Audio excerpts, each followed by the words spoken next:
I want to ask about, you vetoed a bill about excluding transgender girls from sports. Yes. But you just supported a bill that would ban gender-affirming healthcare, medical care. Correct. Why did you do that?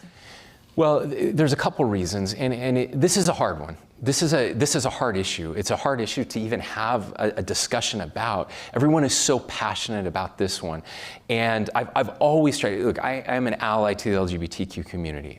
We have great relationships. I'm very close with the advocates in our state. We work together on these bills.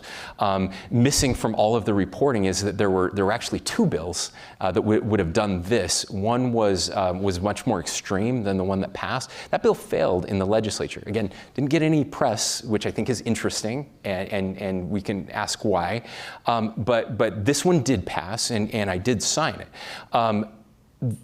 When on this issue, I have found that it is virtually impossible to have a rational conversation with people about this. People's minds are already made up, and in very passionate ways. It's kind of a third rail right now. And so I actually went outside of the United States, where the culture wars aren't blazing as much as they are now, and looked at what was happening in some other countries. Again, very limited reporting about what's happening in Sweden, what's happening in Finland, what's happening in France, what's happening in the UK.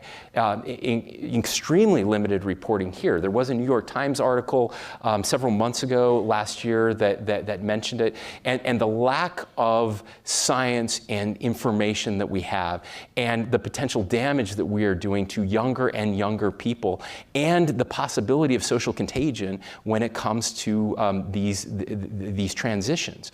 Very different than what we were seeing 10 years ago. That's why in these places, the best scientists, their national departments of health, are saying, we're not sure about this. We need to push pause, make sure that we're not doing any harm, and step back from this. And that's all we've done in the state of Utah. We're pushing pause, gathering the best science we can before we make a decision on how we're going to proceed.